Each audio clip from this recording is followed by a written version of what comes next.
Hello and welcome back to my GTNH playthrough. It is October 27th and we are over here looking at my phthalic acid LCR, which had stopped running because this level emitter randomly stopped working until I started looking at it, and now it's going again. So that's a little unfortunate, but although it doesn't look like it's doing too much. Hold on, let's see what we got here. Okay, yeah, I've got like a huge backlog. I think for the moment, I am just going to... Where's my crowbar? Take this machine controller out of here, and we'll deal with that later. So, I just actually, one of the things I double checked right before I started recording though was I threw a fluid discretionizer on right here to see if that would turn it on, or that was the reason it wasn't working. Is I actually finally figured out why my fluids, and I thought my items, but my items actually are showing double, is because the fluid discretionizer making them appear as drops. So for this fluid and item storage buses that I have connecting the subnetwork and the main network, it was basically reading all the fluids twice, so that was just leading to some random problems. But I went through all the subnetworks that are set up like this and took that off, and I don't have that issue anymore. But don't worry about that power failure, it's just an air filter. So for the actual things I got done this weekend, so I don't have like too much to show, but I did do quite a bit. So I basically decided that I wanted to do the tier 5 rocket, specifically because looking ahead, next like kind of milestone would be these crystal processors. To get the crystal processors, you can craft them without the other stuff, but it's a whole lot cheaper with imprints and using the circuit line. And to get that, you need this prilosite. And there is you can read here, there's a little mini line you can make to make it with the stuff that's available, but that includes throwing a miner on Venus, which I didn't want to do, and then, like I said, setting all that up. Or I could just craft the tier 5 rocket, which I was planning on doing shortly anyways, so I did that, and I set up a miner on Ross, so you can see up there. Then I hopped over to Inquitus and set up a miner there. Don't actually remember what I'm mining or what vein I threw it on, but let's see.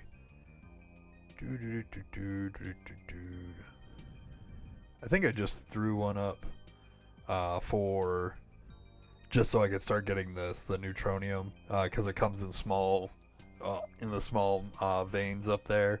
And then I obviously, while I was on Quitus, I got the new schematic.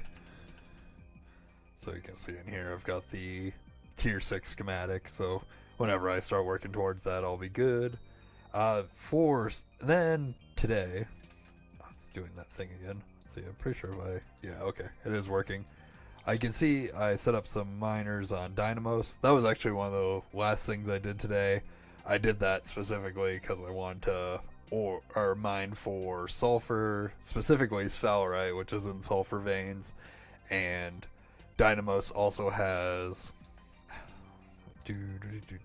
let's see, it's like ochre. I'm never gonna remember what the vein name is. It starts with an O, and it looks like it's used later for I believe for the tier 6 heavy plates. Tier 6 heavy.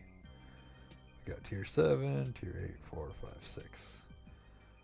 Heavy compressed lower or a Harukan plate. So I'm pretty sure this comes from, my goodness, let me get all the way back. Tier 2 Dynamo. So yeah, it's this Harukan ore. So I set up miners in places where I was hitting both sulfur and that, just so I make sure I was good for whenever I did go on to the tier 6 stuff. It'll be a while yet, but I'd rather just knock out 2 birds with 1 stone. So that was basically Saturday. I crafted the tier 5 rocket. The main thing I had to do to get said rocket was down where my assembly lines are. I had to set up a second assembly line that took heavier tier or LUV power instead of the IV ones over here. So this basically overclocks to ZPM. I just made this one as short as it needed to be for the tier 5 ingots. I did start crafting more assembly lines for because I do want to throw down at least 4 so I can have the motors, conveyors, pistons, what have you on separate lines than this main one, as well as spread it out and speed up some of the crafting. I haven't run into some resource problems. Also, I ended up getting super sidetracked on Saturday because as soon as I got back from Saturn, it was crazy. I landed and all of a sudden it was like power fail, power fail, power fail. And then everything just started power failing all over the whole base. And the reason for that was I ran out of mocks. So I kind of got lucky in the order everything power failed out. So down here, I ended up power failing, and then these guys did not blow up or anything, but it wasn't producing any power, so that was nice in a annoying way. These guys up here luckily also didn't fail and still had a backlog of mocks, so I was able to keep the AE network up for a little bit, and I ended up transferring the AE network over to these guys, which are still on uranium because they're still strong enough to mostly power this. But the ones that did end up having problems over on the B network, these guys did end up blowing up, at least 2 of them anyways. As you can see, I've started kind of messing around with, I was going to reconstruct them. I originally had planned if any of them failed again that I wasn't going to waste my time to put them up. But honestly, I use so much power, especially over here, and I want to set up more industrial apiaries that I am just going to reset them up. I did throw uranium onto one of these industrial apiaries, where it is down here, and this is the only one I currently have running with the acceleration upgrade 32, so I am getting a lot more uranium, and my mox is back up on the climb. About an hour ago, or hour or two, when I left work, it was at 200, and I'm up to 500, so it's not climbing super fast. I might actually put a second uranium one in here just to speed it up, because it's definitely not the processing part. If you were looking at these LCRs, this is the LCR right here that handles uranium, and this thing's more than able to keep up. Though I'm glad I looked, because that's where I noticed that this was starting to drain down, and basically leads right up to where I started the video to go check why I was out of phthalic acid, because I shouldn't be. But so to start addressing the actual power, and like I said, I do want to move away from nuclear, but more when it's feasible. One of the things I did do was upgrade the energy hatches to the main Lapitron batteries around the base, and then including over here. So you can see this one's disconnected. So if I do have problems with these guys up here, I can connect this to the main power. This is what this P2P is. And then all the other ones, like the B1, really just mainly the B1 as well, are connected down here now, so I can put backup power. As this guy is actually powering my passive Bs at the moment. So I did as well. I cannot remember if I had this set up on Friday. I should have checked the video, but I'm pretty sure I did this Saturday or Friday night. I'm not sure. But either way, both of these guys are producing helium power now, or helium plasma now. I also made these guys, swapped these guys to producing the Triton gas that I'm using to help power this. The stuff over here, this tritium gas. My apologies. And then over in 2 different centrifuges over there, I'm making the deuterium. Then, to try to reduce the waste, I set up, well, one, to increase the power, I obviously set up more turbines. When I last left off, there was only these two. Now we got these four. And then I also set up this RS latch gate. So one of the other things, I'd kind of been lazy. So if we were to look at my reactors, I powered them with the redstone signal on circuit 49, which basically assumes all this says fire, turn on the nuclear reactors. However, the problem is if, say, these guys are turned off or there's an issue, like that should be shutting these off, it'll obviously shut the plasma off as well. So I instead are using circuit 42, 43, which are the two on the battery, to show the state of it, and then just a simple RS latch to throw up here. And then this guy is just basically a relay one, so the more of these I set up, I don't have to run like some continuous redstone wire. I can just throw down a 45 and that'll turn them on. And then the reason, if you notice, I have the redstone wire across the top instead of down to the front on the machine controller, is I believe I did bring up on Friday, is you cannot actually have anything here. Like, you can trick it for a little while with the wire, but ultimately these will eventually turn off. So the way you actually get around it is, if we were to open up this input hatch, it has both a fluid regulator and a machine controller. So the fluid, there's no like fluid just stored in here now. Instead, the fluid is stored in the pipes along here. And then when this machine control cover gets a signal I have on the fluid regulator to use the machine processing state, that'll turn this fluid regulator on and it'll pull fluid in. I do need to play around with these. Why is this guy still running? That's these guys that are still running. And I don't know why that is. They must have just shut off. So I went with, to try to reduce the number of channels that I was using, doing a tank into pipe, but I had to use nether star pipe because of the heat resistance to not like get destroyed by plasma. The only downside is these pipes have a huge amount of capacity, and as you can see currently, these reactors are not actually keeping up with keeping this capacity backlogged. So I do think I probably need to move to just moving one tank directly on top of each fluid regulator in the middle and nixing all these, so that way I have a backup of plasma in the system. I still need to add more reactors to keep up, and like, because I am not making a surplus right now, and I definitely want to be sooner than later before I run into problems again. But this is like, I've got like a good million just sitting in this pipe right here when it shouldn't be. And then obviously it's not spreading out equally. Like if we were to go down here, these pipes, well, it's kind of backed up, but it's not backed up all the way.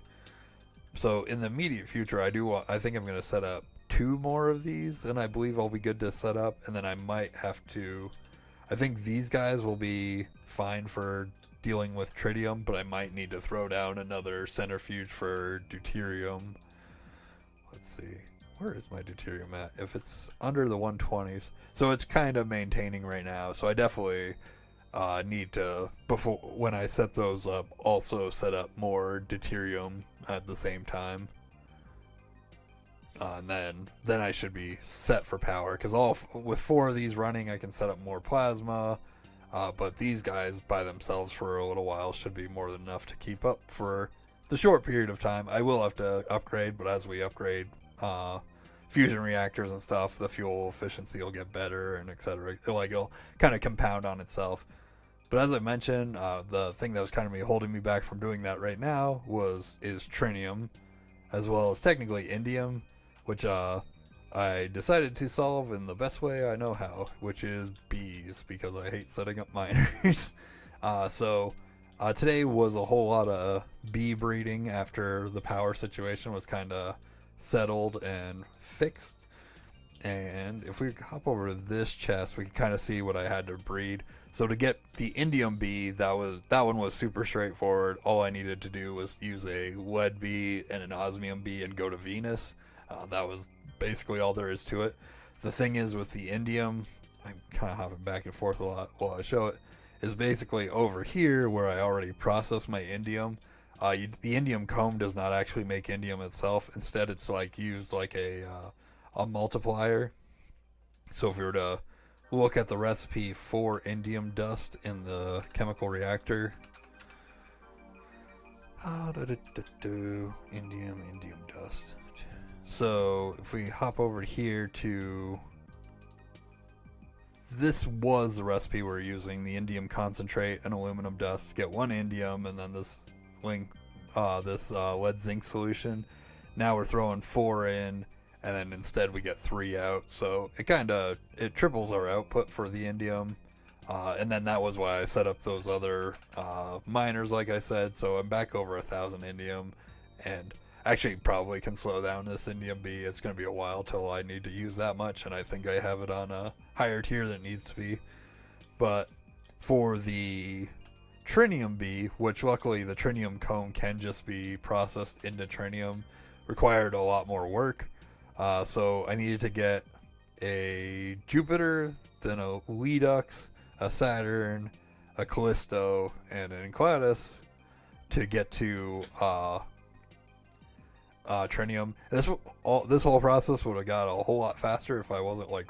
Apparently, I've gotten rusty at what I need to bring with me. I think I made 4 trips before I made my first. Like, finally was able to breed for the first time on there's an asteroid, the Jupiter B and the Saturn B. You breed in the asteroid area, which I think you also do for the Uranus one, and probably Neptune if I had to guess.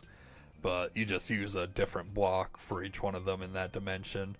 Like the first time I forgot the frames for the frenzy flames, then I forgot flowers, etc. Like, I bet it was very amateurish hour. Like I said, I had to go back and forth like 4 times to get those, but I did get the indium set up. And then the last thing I was kind of working on, besides like after I set up those miners, was cleaning up this area. So my original setup kind of was like this, which is obviously spread out. This is 8 apiaries. This is also 8 apiaries.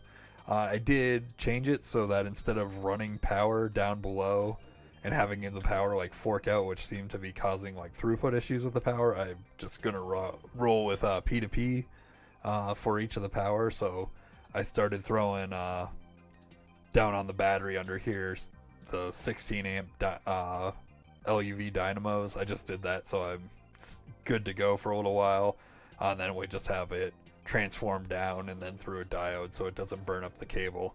And then we're keeping up now with this guy, and then this area just needs to be cleaned up. And like I said, I need to throw a uranium B. And then the next step though is I also need to throw 1 more dynamo hatch under there for the LUV, and change all these over to LUV, which will speed up my iridium and osmium. But more importantly, I cannot actually process my trinium at the moment because you need ZPM. So I am going to have to overclock this LCR right here. I do kind of wish I had set this up a little differently so it'd be easier to change this guy to the overclock down here so the overclock's first in line.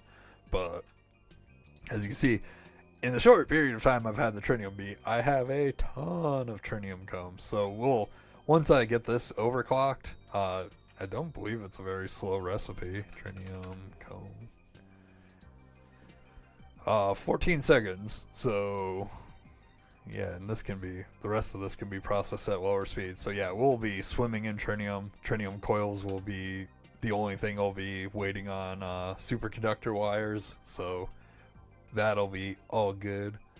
So yeah, that's basically what the 2 things I want to do before I basically sign out for the day on here. So I want to upgrade this so I'm processing trinium and reset up my reactors over here, which since I tore down all the thorium reactors I have 8 spare reactors so I don't have to like craft anything besides a couple of smaller components. Get these guys set up and turned back on, and then this guy won't need to run on the backup power, although the backup power is, because I'm producing so much power over there now, is more than keeping up. But still, this area by itself uses so much power, I would like to relieve some of the main network. Although I did see for the first time over 1 million EU being produced per tick, so that was cool. That's a new milestone for me. But yeah, anyways, that's what I'm gonna get to working on, set up these. And anyways, I appreciate you for watching. I hope you have a good night, and I will see you tomorrow. Thank you. Goodbye.